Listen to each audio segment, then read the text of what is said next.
ಕೆಲವು ಸಲ ಎಷ್ಟು ಎದುರು ನೋಡಿದ್ರು ಒಳ್ಳೆ ಸ್ಟಾರ್ ಕಾಸ್ಟ್ ಸಿನಿಮಾಗಳೇ ಇರಲ್ಲ, ಬಟ್ ಬಂದರೆ ಒಟ್ಟೊಟ್ಟಿಗೆ ಬರ್ತವೆ. ಇದು ಸರಿ, ಆದರೆ ರಿಲೀಸ್ ಕೂಡ ಒಂದೇ ದಿನ ಆಗಬೇಕಾ? ಇದನ್ನು ಆಕ್ಸಿಡೆಂಟಲ್ ಅನ್ಬೇಕಾ, ಸಿಚುವೇಶನಲ್ ಅನ್ಬೇಕಾ, ಅಥವಾ ಇದು ಬೈ ಪ್ಲಾನಾ? ನಿಜವಾಗ್ಲೂ ಗೊತ್ತಿಲ್ಲ. ಆದರೆ ಕನ್ನಡದ ಬ್ರ್ಯಾಂಡ್ ಭೈರತಿ ರಣಗಲ್, ತೆಲುಗಿನ ಪ್ಯಾನ್ ಇಂಡಿಯಾ ಮೂವಿ ಪುಷ್ಪ 2 ಜೊತೆಗೆ ಬಾಲಿವುಡ್ನ ಸಿಂಗಮ್ ಅಗೇನ್, ಈ 3 ದೊಡ್ಡ ಚಿತ್ರಗಳು ಆಗಸ್ಟ್ 15ರಂದು ರಿಲೀಸ್ ಆಗುವುದಾಗಿ ಘೋಷಿಸಿಕೊಂಡಿವೆ. ಇದು ನಿಜವಾಗ್ಲೂ ಒಳ್ಳೆ ಬೆಳವಣಿಗೆನಾ? ಇದರಿಂದ ಏನು ಪ್ಲಸ್ಸು, ಏನು ಮೈನಸ್ಸು, ಯಾರಿಗೆ ಲಾಭ, ಯಾರಿಗೆ ಕಷ್ಟ ಆಗ್ಬೋದು ಅಂತೆಲ್ಲ ಡಿಸ್ಕಸ್ ಮಾಡೋಣ. ಅದಕ್ಕೂ ಮುಂಚೆ ನನ್ನ ಚಾನಲ್ಗೆ ಫಸ್ಟ್ ಟೈಮ್ ಬಂದಿದ್ರೆ ಆ್ಯಂಡ್ ಇನ್ನೂ ಸಬ್ಸ್ಕ್ರೈಬ್ ಮಾಡ್ಕೊಂಡಿಲ್ಲ ಅಂದರೆ ನನ್ನ ಚಾನಲ್ನ ಸಬ್ಸ್ಕ್ರೈಬ್ ಮಾಡಿಕೊಂಡು ಫುಲ್ ವಿಡಿಯೋ ನೋಡಿ ಸಪೋರ್ಟ್ ಮಾಡಿ. ಮೊದಲಿಗೆ ನಮ್ಮ ಕನ್ನಡದ ಬ್ರ್ಯಾಂಡ್ ಸಿನಿಮಾ ಭೈರತಿ ರಣಗಲ್.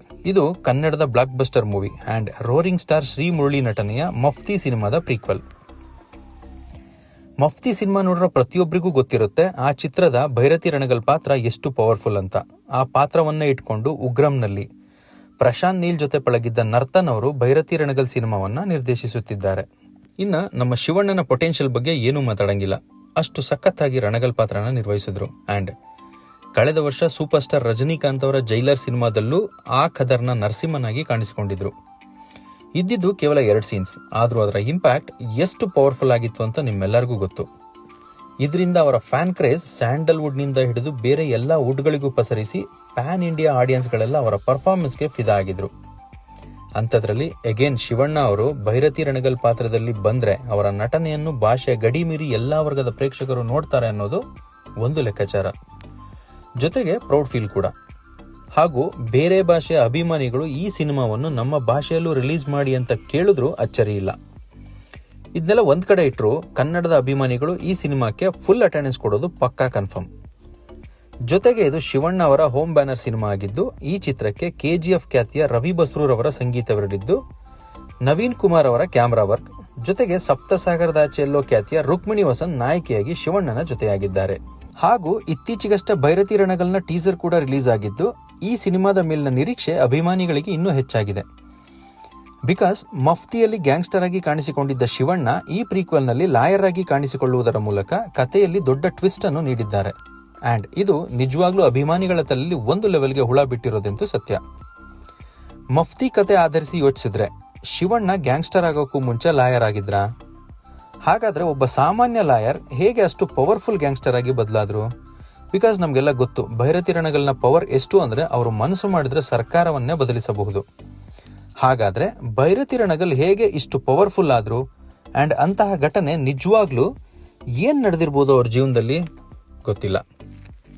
ಅಥವಾ ಭೈರತಿ ರಣಗಲ್ ಮಫ್ತಿಯ ಪ್ರೀಕ್ವೆಲ್ ಆಗಿರೋದ್ರಿಂದ ಇಲ್ಲಿ ಶಿವಣ್ಣ ಲಾಯರ್ ಆಗಿ ಅವರ ತಂದೆ ಪಾತ್ರ ಮಾಡ್ತಿದ್ದಾರಾ? ನನ್ನ ಪ್ರಕಾರ ಸಾಧ್ಯ ಇಲ್ಲ.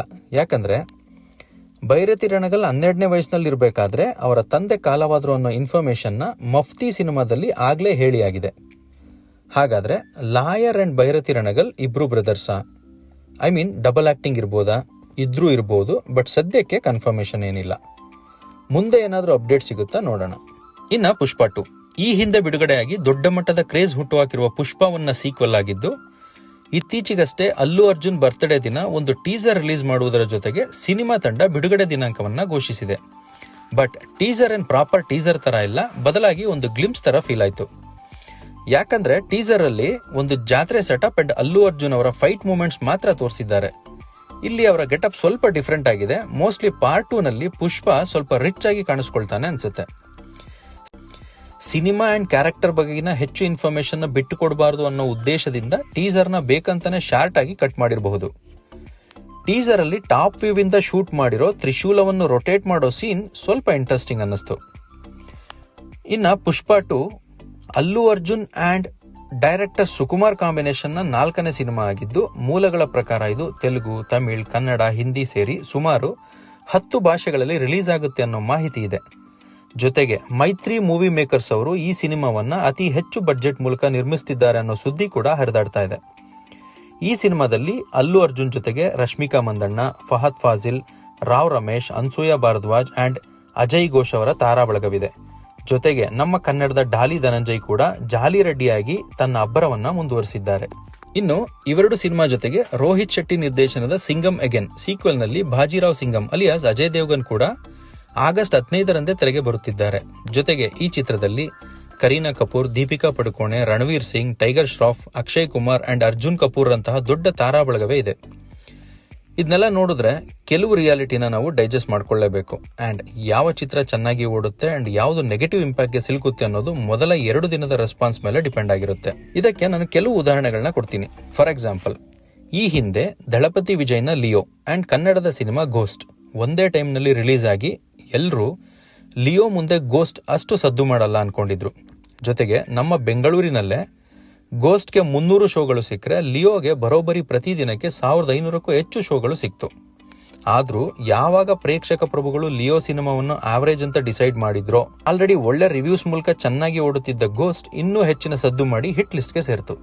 ಎಕ್ಸಾಂಪಲ್ 2, ನಮ್ಮ ಕನ್ನಡದ ಡಿ ಬಾಸ್ ನಟನೆಯ ಕಾಟೇರ ಎದುರು ಅಖಾಡಕ್ಕೆ ಇಳಿದಿದ್ದು ಪ್ಯಾನ್ ಇಂಡಿಯಾ ಮೂವಿಗಳಾದ ಸಲಾರ್ ಅಂಡ್ ಡಂಕಿ. ಆದರೆ ಎಲ್ಲರ ಲೆಕ್ಕಾಚಾರ ತಲೆ ಕೆಳಗಾಗುವಂತೆ ಮಾಡಿದ್ದು ನಮ್ಮ ಕಾಟೇರ. ಯಾವಾಗ Salaar and Dunki cinema above average ಅಂತ ಪ್ರೇಕ್ಷಕರ ತೀರ್ಮಾನ ಬಿತ್ತೋ, ಅದಾಗಲೇ ಕಾಟೇರ ಎಲ್ಲರ ನಿರೀಕ್ಷೆ ಮೀರಿ ಸಕ್ಸಸ್ನ ಹಾದಿ ಹಿಡಿದು ಮುನ್ನುಗ್ಗುತ್ತಿದ್ದವನಿಗೆ ಈ 2 ಚಿತ್ರಗಳು ಯಾವ ಆಯಾಮದಲ್ಲೂ ಪೈಪೋಟಿ ನೀಡಲಿಲ್ಲ. ಹೀಗೆ ನಾವು ಎಷ್ಟು ಅಳೆದು ತೂಗಿ ಲೆಕ್ಕ ಹಾಕಿದ್ರೂ ಕೆಲವೊಮ್ಮೆ ಎಲ್ಲವೂ ತಲೆಕೆಳಗಾಗಿ ಬಿಡ್ತವೆ.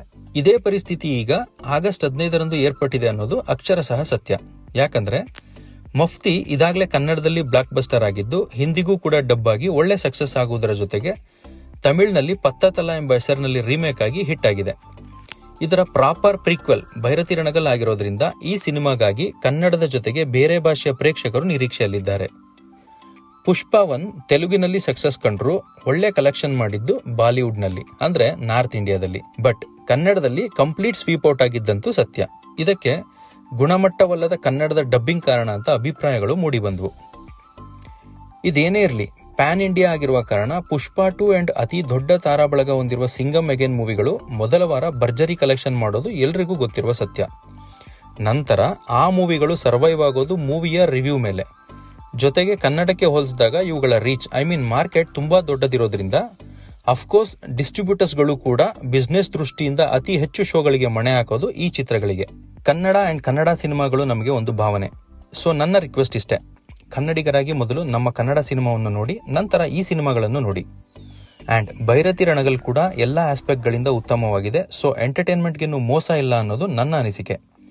ಜೊತೆಗೆ ಆಗಸ್ಟ್ 15 ಗುರುವಾರವಾಗಿರೋ ಕಾರಣ ಈ ಎಲ್ಲಾ ಸಿನಿಮಾಗಳು ಲಾಂಗ್ ವೀಕೆಂಡ್ ಬೆನಿಫಿಟ್ ಇಂದ ರಿಲೀಸ್ಗೆ ಮನಸ್ಸು ಮಾಡಿವೆ ಅನ್ನೋದು ಸತ್ಯ.